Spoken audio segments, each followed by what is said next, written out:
Bonjour Michel et bonjour à tous.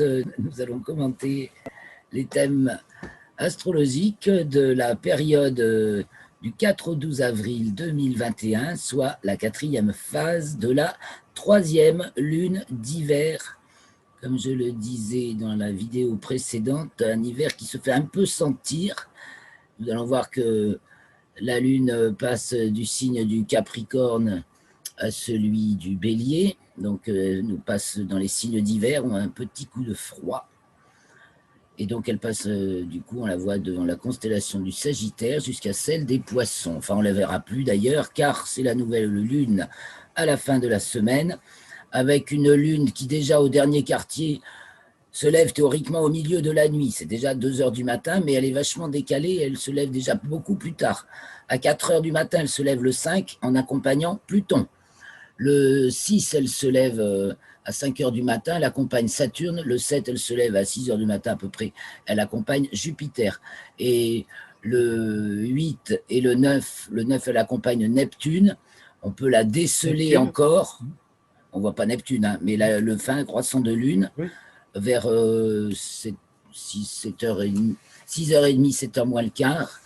Et le lendemain qui est donné pour être le jour du dernier croissant, le 10, accrochez-vous si vous arrivez à le voir, parce que le soleil sera très près sous l'horizon, il doit faire très clair, et donc et la nouvelle lune n'est que le 12.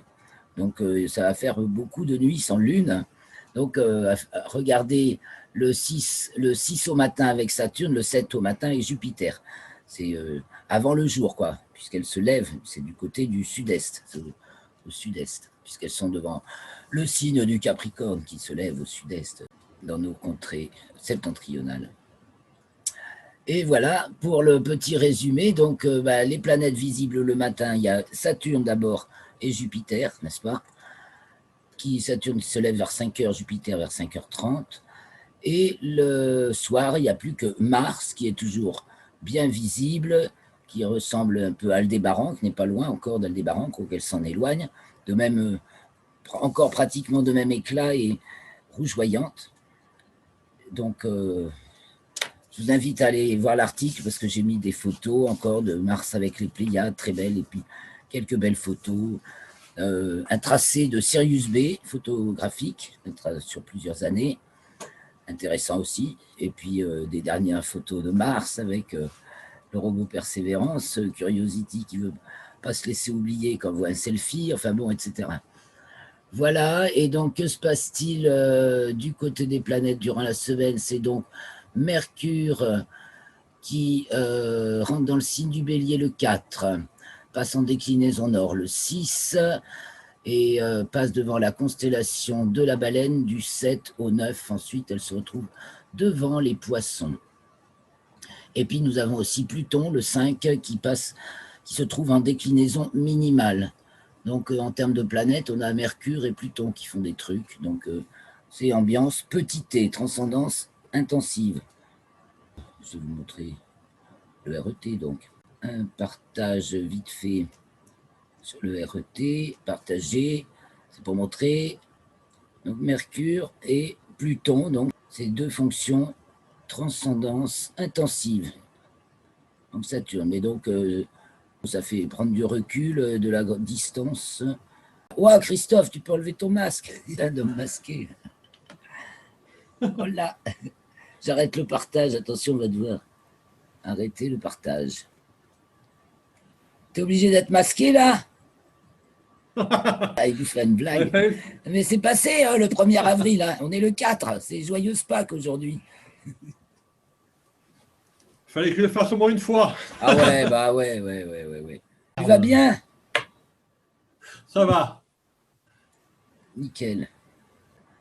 Bon, on va passer à nos thèmes astrologiques. Alors, je viens de faire un petit résumé à Michel. Est-ce que je recommence vite fait sur la Lune, qui est donc dans sa 4e phase, et donc de la 3e lune d'hiver. C'est la dernière lune d'hiver. Et là, dans la 4e phase, elle passe du signe du Capricorne à celui du Bélier. Et donc, on accuse un petit coup de froid. Bon, je vois que Christophe a redisparu, alors je vais continuer. Mercure, donc, qui passe en déclinaison nord, ça c'est bon. Et en héliocentrique, qu'est-ce qu'on avait? Je regarde mon truc. En héliocentrique, nous avons Mercure qui rentre en Poisson le 6, donc, et en géocentrique qui rentre en Bélier le 4. Donc on va avoir un Poisson Bélier en géocentrique, Poisson en héliocentrique. On a ensuite Vénus qui rentre dans le signe du Taureau le 10, toujours en héliocentrique, et Mars qui est opposé à Pluton le 10. Et le 11, on a Mercure conjoint Neptune, toujours en héliocentrique. On s'approche du carré Soleil-Pluton, quadrature ouest de Pluton le 16 avril. On s'approche également de la conjonction supérieure de Mercure le 19 avril. Et on a une conjonction Vénus-Uranus le 23 avril. Notez également que la nouvelle lune est conjointe à Cérès et à Vénus, que tout cela est bien invisible et qu'on voit Vénus dans le champ du coronographe Lascaux C3. Voilà, ça on la remarque bien, je vous ai mis la photo dans l'article et à chaque semaine on peut la suivre. Elle au moins elle est facile à trouver dans le champ du coronographe Lascaux C3. Elle en sortira le 26 avril et deviendra observable dès la fin du mois dans le ciel du soir, disons début mai, ou peut-être les derniers jours d'avril, peut-être pour mon anniversaire, ce sera la première Vénus. Waouh! Et après, on va l'avoir en belle étoile du soir. On aura notre étoile du Berger tout l'été, c'est-à-dire la planète Vénus dans le ciel du soir, que les gens confondent très souvent énormément avec l'étoile polaire. Ah là là, c'est toujours la première question qui revient. C'est l'étoile du Berger, c'est l'étoile polaire. Eh ben non, l'étoile du Berger, c'est la planète Vénus. Et l'étoile polaire, c'est l'étoile qui est au nord et qui ne change pas de place dans le ciel et qui indique le nord. Voilà, bon, on passe au thème. Christophe a redisparu. Tant pis, alors je vais envoyer le partage d'écran maintenant. Nous allons afficher le thème du dernier quartier. Ouais, d'accord. Masquer la vignette de la vidéo, ça pourrait être pratique. Ça nous laisse plus de vision. Notez oui, que le dernier quartier est conjoint à l'étoile Nunki et que la Lune est à sa déclinaison minimale à ce moment-là, hors limite zodiacale sud, et elle rentre dans les limites zodiacales le 5, après sa conjonction à Pluton, laquelle est elle-même en déclinaison minimale. Donc ça, on touche le fond quelque part, et on remonte déjà, puisque c'est du Capricorne au Bélier, les signes de la Lune, c'est un peu comme si on touchait le fond. Donc là, j'ai le dernier quartier et la nouvelle Lune, donc cette nouvelle Lune, là, ce sera la première Lune de printemps, puisque nous achevons la troisième Lune d'hiver. Vous voyez, la Lune, c'est la nouvelle Lune est conjointe à Vénus dans le signe du Bélier en maison 2. En maison 2. Et il y a également Cérès qui est dans le quartier, et puis nous voyons Mercure. Ouais. Donc voilà l'ambiance. Nous remarquons. Carré Pluton. Et le Soleil carré Pluton. Et la nouvelle Lune aussi, donc. Ouais, ouais non, c'est le gros break. ouais. Hein. Alors on remarque que Ouais. tout est nocturne. Seul Pluton est diurne en 12. Il ne faut pas se faire attraper, sinon on va remplir les tiroirs caisses. Ah, voilà Christophe qui revient. Saturne va sortir. Saturne va se lever, oui, Saturne est sextile Ouais. à la Lune, à la nouvelle Lune. Oui, c'est Pluton levé, Saturne va se lever. On peut regarder les hauteurs. Voilà. Les hauteurs dans le ciel local s'affichent ici. En plus, elles sont affichées. Nous remarquons donc que nous avons tout nocturne sauf Pluton, blourp, et tout oriental sauf Mars, blourp, blourp. Ouais. C'est tranché, hein. Tout est en pré-contact, tout dépend de nous. Quelles sont les envies, les besoins, là? Mais alors, c'est concentré sur le Bélier avec beaucoup de dynamisme, là. C'est une patate d'enfer, là. Alors, maison 2, c'est peut-être les finances? Ah bah oui, ça a rapport aussi avec les finances. Alors, la dette. Quelle dette? Où ça, une dette? Mais la dette publique. Et c'est juste un mythe. Les aides aux entreprises. Ouais, c'est ça qu'ils appellent la dette publique. Les aides aux entreprises, bah, ouais. Elles sont où les entreprises? En maison 1. En verso, besoin. Tout est dans la case des besoins, des aspirations. Mise en contact, Mars. Oh bah plutôt sympa quand même, c'est constructif. Hein. Bon, il y a un peu de cafouillage, mais il y a beaucoup de constructif. Aimable. Donc, à mon avis, il y a des choses sympas qui se mettent en œuvre, qui s'actent. Après, c'est vraiment la rupture, quoi. Alors, est-ce qu'on va constater la rupture entre ceux qui restent cloués chez eux et ceux qui vivent quand même? Alors, voyons l'héliocentrique. Donc, c'est la conjonction Mercure-Neptune. Donc, on est dans l'ambiance, puisqu'on l'a eu en géocentrique le 30 mars. Et donc, elle a lieu en hélio, je vous ai dit, le 11. Donc, ça fait une dizaine de jours, là, qu'on est dans l'ambiance Neptune-Mercure, propagation de la maladie, propagation de rumeurs, mais aussi peut-être petit passage complètement imprévisible par où c'est les poissons, il y a de profusion, multitude à petite échelle de petits passages. Ça passe de partout, ça glisse, hein, Mercure, Neptune, Poisson. Et ça résout l'opposition Pluton-Mars qui se tient, enfin ça détend l'opposition Pluton-Mars, qui donc a lieu le 10. Mars est opposé à Pluton en héliocentrique, ce qui fait écho, et puis c'est au carré de la Terre. Voilà, oui, on voit que la Terre est carrée à Mars également 3 jours plus tard, 4 jours plus tard. Donc c'est fracas, alors là c'est les 3 pôles, enfin les 3 niveaux plutôt du RET. Les pôles c'est Soleil, Pluton dans le modèle, Soleil, Pluton. Ah oui, ils sont alignés. Terre. Ah ben ils sont en carré là. Terre au double carré de l'opposition Mars-Pluton. Ah oui, oui. C'est le grand schisme. Il y a 2 mondes. Il y a une ambiguïté. Ça reste très flou, très ambigu, très incertain, très. Bon. Par contre, on a Vénus-Uranus, en plutôt tensionnel, là, hein, ambiance bien tensionnelle, taureau, grosse. Le taureau, ça retient l'énergie. Et c'est toujours dans le carré à Saturne. Et ça te renverse. C'est complètement enivrant, Vénus-Uranus. Est-ce que ça peut pas être un renversement, en fait, de tout ce qui touche la communication? C'est-à-dire qu'on va apprendre des choses qui sont fausses depuis un certain temps, mais d'un seul coup, ça va éclore, quoi. Est-ce que c'est pas ça la contradiction? Par rapport enfin, à Soleil, par bon, rapport Terre balance, Soleil bélier, Terre lune balance. Ouais. Donc on voit le précontact, le signal aussi, on est vraiment rentré dans du nouveau, tout nouveau. C'est en rupture avec nos habitudes, rupture avec Serlion parle bien de l'Empire, des actions de l'Empire. Cancer-Lion. Hein.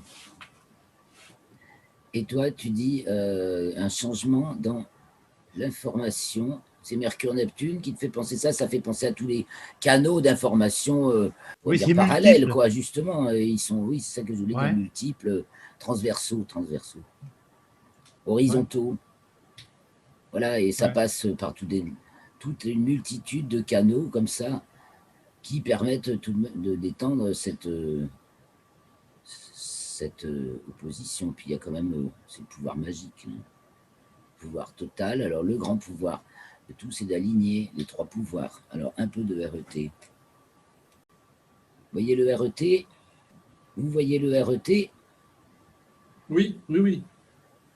Alors, bon, Soleil ou Terre, Mars, Pluton. Soleil, c'est en point de vue géocentrique. C'est le modèle, hein. C'est la matrice dynamique sur la base du modèle. Donc le modèle, c'est Soleil. La matrice, c'est Lune. Là, on est dans la matrice dynamique. Donc, on a donc le symbole du Soleil. Soleil pour l'unicité, représentation de la représentation. Le 2 puissance 0, c'est-à-dire l'image, le symbole, le mot, qui n'est pas la chose qui est là, la chose, les faits, l'existence, les êtres semblables. Voilà, soi et ses semblables, on se reconnaît parce qu'on a un semblable qui nous renvoie à notre propre image. Donc, par un effet de miroir, Vénus, qui crée les relations. Et transcendance, la multiplicité de toute cette existence en deçà de ces... C'est le virus. Ah bah, il y a aussi les virus, oui, là-dedans. Les microbes, les virus, les puces, les nanos, c'est tout ce qui est micro, nano, tous les composants d'un organe. Voilà, là, on a une entité. Donc, sa représentation, sa tête, si vous voulez, ses organes, sa pulsation de vie, hein, sa vie d'abord, et puis tous ses organes de fonctionnement, qui sont tous des organes de fonctionnement, tout ça.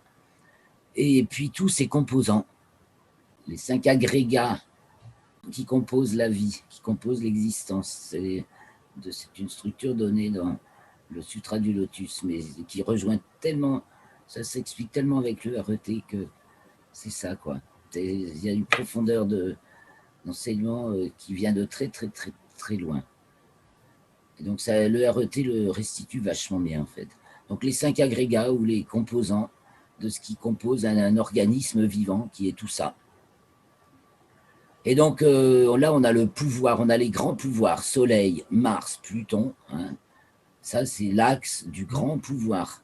Sachant que, imaginez le truc en volume, et que ce volume, c'est la Lune. Ça, c'est la fonction lunaire. On ne la voit pas, là, elle est dessinée trop claire. Il faut que je la reprenne.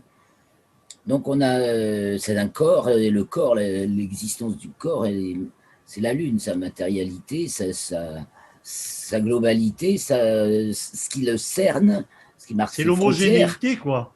Il y a l'homogénéité interne et les frontières externes. Oui. À différents niveaux, parce que justement, on a des frontières physiques, des frontières éthériques, des frontières à plusieurs, effectivement, à plusieurs niveaux. Les radiesthésistes, ils te mesurent un truc qui est à 8 mètres de toi, c'est ta bulle, ils te mesurent ta bulle. Mais là, tu ne la vois pas forcément, mais il y en a qui la voient, l'aura, etc. Bon, tout ça, c'est notre bulle centrée sur nous, Mars, là, être vivant, chacun d'entre nous, chaque être, donc qui se reconnaît relativement assez semblable, qui forge des modèles et qui se reconnaît avec ses semblables effets miroirs de Vénus.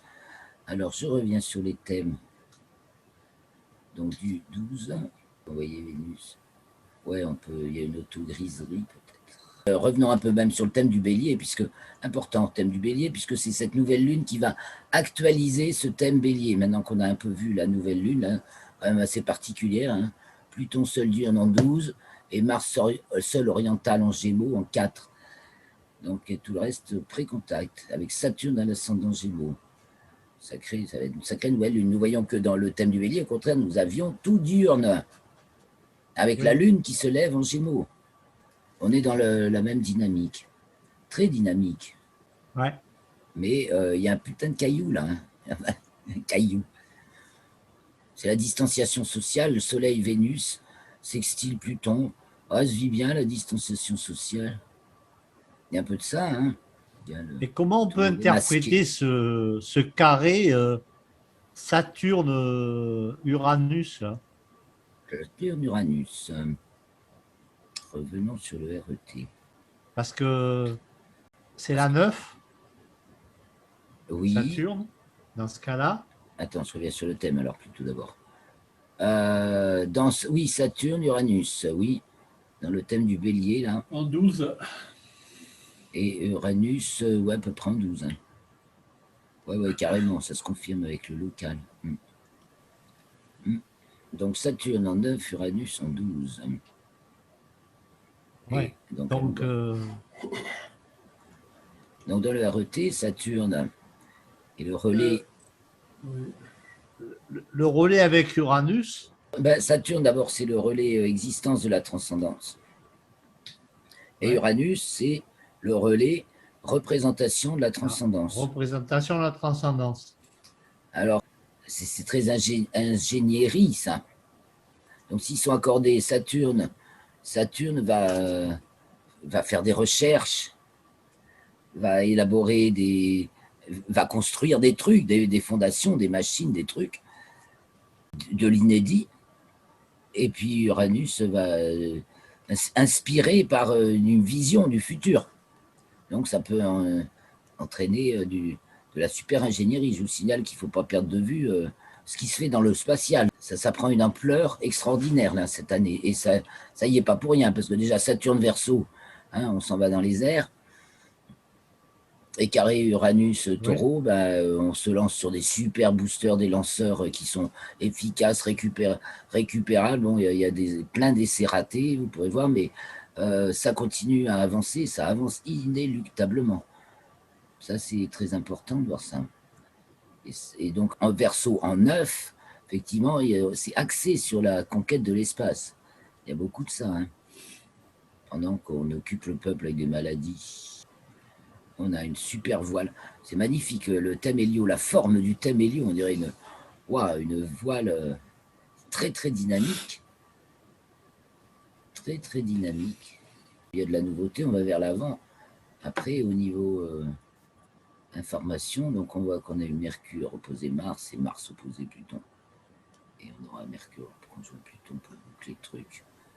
Donc, au niveau du dire n'importe quoi, c'est un peu effrayant. Ouais, c'est ça, parce que dans la contradiction, là, J'ai des soucis Mars Internet. Oui, non. à Mercure, ça peut être positif comme négatif, quoi. Alors, Mercure opposé Mars, héliocentrique, Ouais. Capricorne, Cancer, un signe des ensembles fermés. Donc, Mercure, Capricorne, c'est genre un secret. Hein. Un secret bien gardé. Ouais. Hein. Ouais.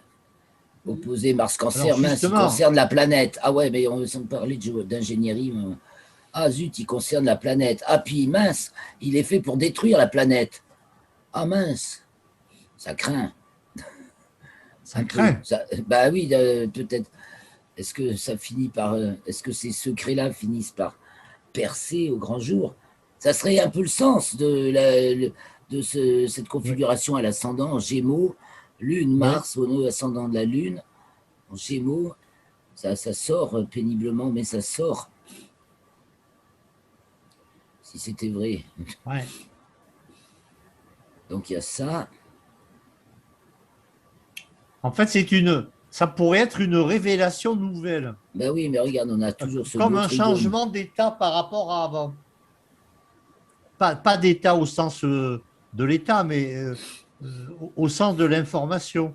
C'est-à-dire que ce qui est à l'envers aujourd'hui pourrait devenir à long terme plus à l'endroit, À long terme, à moyen compte terme ou à tenu court que. terme? Parce que si c'est à long terme, c'est pas dans Ah, ce thème qu'on veut.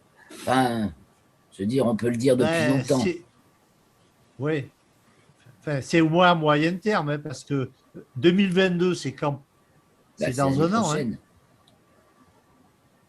Oui. Donc, je ne sais pas. Je Bah, ne sais pas comment l'interpréter. bah, il y a plusieurs niveaux. Il faut toujours se dire par rapport à quoi on l'interprète, par rapport à l'individu, par rapport à la société, par rapport à une question particulière. Là, on peut Ouais. voir la situation mondiale, l'ambiance mondiale. Si Là, il on y a le la regarde au niveau surpuissance qui tiennent les mondial, médias, le secret. les Gémeaux, là, c'est les États-Unis, Beaucoup, oui. Bon, quelque là, part. ouais, là oui, mais là, en hélio, oui. Je te dirais sans hésiter. Mais en géo, du coup, là, c'est signé pour nous, là. Alors, est-ce que les États-Unis interviennent en France? Ah, il y a de l'aide, là, hein, Saturne, le grand frère, machin. C'est possible. Bon. Mais il se passe rien chez eux, a priori. Apparemment, il ne se passe pas grand-chose. Là, on voit la surpuissance. Voilà, ceux qui ont la surpuissance tiennent les médias. Et ça, malgré le. Voilà, il y a un tour de passe-passe encore. Et ils racontent n'importe quoi pour faire avaler l'immondité de la géo-ingénierie qui n'a comme finalité délibérée ou pas que de détruire la planète. C'est monstrueux. Donc, ça me refait penser à ça. Et nous avons équinoxial, hein, puisque c'est le signe du bélier, donc la conjonction supérieure de Vénus avec Neptune derrière. C'est tout le petit E, donc revenons voir le RET. Neptune et Vénus qui font face donc à la Terre en balance et qui sont donc fin poisson pour Neptune et début bélier pour Vénus. Donc ça concerne tout le monde et toutes les autres créatures, tous nos semblables et toutes les autres créatures. Vous voyez, nos semblables, Vénus, les autres créatures, Neptune. Exemple lisible RET comme ça. Ouais, Donc tout le monde est concerné, tout le monde est sur la sellette, tout le monde, il y a un nouveau système, on n'a pas encore pris les habitudes, hein.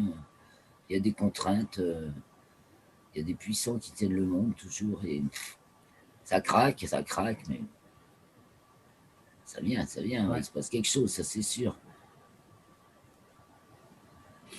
Il se passe tous les jours quelque chose. Bon. Et là, lune, Mars en 1, et il se passe des nouvelles choses. Et donc là, c'est pour l'Ingresse. L'Ingresse Bélier, donc il nous annonce vraiment du nouveau avec un Jupiter Verseau. Donc, c'est sûr, un nouveau gouvernement, un gouvernement supérieur aussi peut-être, puisque c'est le Verseau, que c'est à une autre échelle, à une échelle collective. Donc la fédération, machin, l'Europe et compagnie. Bon, c'est ça, c'est pas cool. L'Europe se porterait-elle bien? Mais l'Europe, elle est en train de s'étioler. Mais bon. T'assures, il y a pas des, parce qu'il y a toujours des trucs qui partent. Hein. Bon, on est dans le demi-carré Uranus-Neptune, C'est ça. mais Ça. pas en hélio là, pas vraiment. C'est Vénus qui fait le demi-carré. Il n'y est pas encore en hélio. Et il est passé, enfin on est dedans parce qu'il est passé en géo, donc ça zigzague, donc avec les rétrogradations, mais en hélio, il n'est pas encore fait. Il est à venir. Ouais. Il est à venir. Ouais, et oui, puisque Neptune est à 20 poissons et Uranus Voilà. qui a 10 béliers, donc il faudrait que Uranus soit 15 taureaux. Quand Uranus sera 15 taureaux, 15-16, Neptune aura avancé d'un ou deux degrés. Ça va nous prendre quelques mois encore, à la fin de l'année. Ouais, c'est ça, ouais. Disons que c'est l'été ou plutôt la rentrée, quoi. Hein, qu'il se passe peut-être quelque chose, mais bon, c'est compliqué. Oui, quoi, mais hein. Michel, il se passe toujours quelque chose. Alors quand tu dis il se passe quelque chose, s'il te plaît, dis-nous à quel sujet, parce qu'il se passe toujours quelque chose. Attends, il faut voir les élections. Oui, tu as raison. J'évite de faire un roman, parce que je ne suis pas romancier. Mais quand je vois le lion et que Mars va arriver dans le lion dans quelques temps, je me dis ça concerne la France. Voilà. Oui, ça c'est pas faux, oui. Bon. Ça peut être à l'autour de et la donc, France. par rapport à ça, Bon, oui. Mais bon, on n'est pas les seuls lions de la planète. De toute façon, il y a les élections régionales qu'il va falloir que je regarde de près. A priori, elles vont être shootées, quoi. Donc c'est pour l'Europe. Ah, écoute, je ne sais pas. C'est pour l'Europe, les régionales. C'est bien cela, Christophe. Non, c'est les régions. C'est les conseils généraux. Voilà. Les grandes régions. Ah, d'accord. Voilà. Oui. Oh, il n'y a pas trop de raison. Mais si tu veux, c'est pour consolider l'Europe. Ce qui est assez dément. Ben oui, mais en même temps, c'est pour gérer les régions. Avant, c'était le conseil régional. C'est juste étendu, mais il reste la gestion interne des régions. Voilà. Et on va voir ce qu'il va faire. Alors, c'est pareil, il n'y a pas beaucoup de gens d'En Marche. Ça va donner peut-être une tonalité pour la suite. D'accord. Au niveau des candidats pour ces élections, tu veux dire, il n'y en a pas beaucoup d'En Marche. Ils sont tous démissionnés. Oui. Et ils se cachent derrière. Il y a un nouveau vivier. Hein. Il y a un nouveau vivier. Là, ce serait presque un vivier de candidats, là, n'est-ce pas, pour des élections. Là. Il va apparaître des nouvelles gens. Hein. D'accord. Non, vous ne croyez pas? Ça ne vous dit pas ça? Bon, là, on est au Bélier. Les élections auront lieu aux Gémeaux. On va pas regarder les Gémeaux, histoire de faire une petite projection. Juste avant l'été. Les élections, c'est juste avant l'été. Ouais. C'est juste avant l'été, les élections. Ouais, tu veux qu'on regarde le thème du cancer. Bon, un peu de patience. Voilà le thème du taureau, toujours. Pendant qu'on y est. Mince, j'ai demandé cancer, pas taureau. Voilà, c'est vraiment taureau. C'est ça, oui. Nous avons justement cette conjonction Vénus-Uranus, Wawa, plus une conjonction supérieure de Mercure, Uranus au descendant. On voit le thème des Gémeaux, là, donc durant le moment où ça se passe. On a une lune vierge culminante qui nous parlerait bien de, tu vois, la Vierge, c'est les parties. Donc ça peut être considéré comme les régions. Trigone Uranus, bah oui, ça confirme. Mars, il y a du mouvement, changement de piscine, là. Hein. On change de piscine, hein. En Cancer, en 8. Change de bain. Ah oui, Neptune le confirme. Au fond du ciel, en Poisson. Bon Dieu. Ouais. Et ça démarre par un magnifique Pluton, peinard en 12, en 2, pardon, où il y a de la... C'est une autre richesse. C'est bien dans le monde de la richesse, mais c'est la richesse de la sagesse, là. Un peinard sextile à Neptune, un trigone au soleil, c'est classe. C'est carrément classe. Uranus, trigone à la lune. Et beau, on ne peut pas voir le Cancer, je suis désolé, il y a eu une erreur. Mais le thème des Gémeaux est sympathique, a priori. Mercure, Vénus en 7 en Gémeaux, il va y avoir des nouvelles têtes. C'est pas le... Ah, d'accord. Qu'est-ce que tu en penses? D'accord. Tu voyais pas ça, toi, Christophe? Je voyais rien du tout pour l'instant parce que je ne me suis pas du tout occupé. Par contre, en Hélio, bon sang, c'est moins cool. Hein. Oh, c'est raide. Hein. En Hélio, Mercure, Jupiter, bon, ça reparle bien d'élections. Mercure, Balance, Trigone, Jupiter, Verseau, élection, tu vois, on est dans une ambiance. Opposition carrée. Mais alors, Mars, ça y est, en plein, en Lion, là, tu vois. Opposé Saturne et Jupiter au carré d'Uranus, à la fracture. Ouais. Alors là, la vraie fracture sociale, là. C'est fracas, oui. Donc, le printemps. Ça fait flipper, hein. À ce point, regarde là, ça ne fait pas flipper là. Oui, mais ça va peut-être acter. Voilà. Ça va acter. Ça va secouer, mais. Acter joyeusement quelque chose qui doit se casser. On le regarde localement et même point de vue de l'objet, c'est plus cool. Et à l'objet, oui. Et ça ne semblerait pas le cas. Le thème objet est plus cool, non, mais c'est vrai que de l'autre côté du miroir, c'est quelque chose de grave qui se passe, d'important, je veux dire. Ouais, c'est ça. Peut-être enfin... C'est des secrets qui seront dévoilés. Enfin, la bascule, tu penses que des secrets... Ben, ça va amener des secrets dévoilés. Les candidats aux élections vont peut-être ouvrir leur gueule sur des trucs que les gens, ils ont envie qu'on leur dise la vérité dessus. Ce seraient des bons candidats. Nous avons bien le thème du Cancer. Et donc, nous y voyons Mercure à l'ascendant Gémeaux, toujours tout près du ascendant de la Lune, ainsi que le Soleil qui n'est pas loin. Et nous avons Saturne au milieu du ciel entre Saturne en 9 et Jupiter en 10. Donc ça nous reparle encore de ces nouvelles corps sociaux, c'est les corps, hein, des corps sociaux et des nouvelles personnes, encore Mercure, hein, Mercure Gémeaux, c'est un peu des nouveaux, non? Vous pensez qu'on prend les mêmes et on recommence, ça m'étonnerait. En face, on a une Vénus, Mars conjoint, ping, ça touche l'humanité. Hein. En Lion, ah ouais, on est concerné aussi peut-être, et Jupiter, Verseau, fracas avec l'Europe, peut-être. Hein. Peut-être que dans ces élections régionales, c'est pour le Frexit qui vont l'emporter, donc il n'y a plus d'Europe. Enfin, je veux dire, ça change la donne par rapport à l'Europe. Ouais, mais en fait... Il y a des experts qui imaginent que la France... Je reviens vers vous. Des experts imaginent que la France sera plus dans l'Europe en 2022. Ça pourrait y faire penser. Bon. Ouais, mais si tu veux, le problème, c'est bien tout ce qu'on se dit là, mais notre problème, c'est de le voir articulé, quoi. Ouais. Mais on voit des éléments. Bah, c'est ce qu'on Oui, on voit des éléments. Après, dans les ateliers, par contre, on va apprendre à travailler plus systématiquement. Parce que là, on lit des thèmes, on applique, on veut l'actualité, là. On essaie de comprendre, de suivre l'actualité, mais on pourrait se dire, tiens, on va parler de la météo, tiens, on va parler des matchs de foot, tiens, on va parler de la vie culturelle, tiens, on va parler de la santé générale, on peut choisir un sujet pour lire ces thèmes, parce que sinon, on parle souvent sur le thème politique.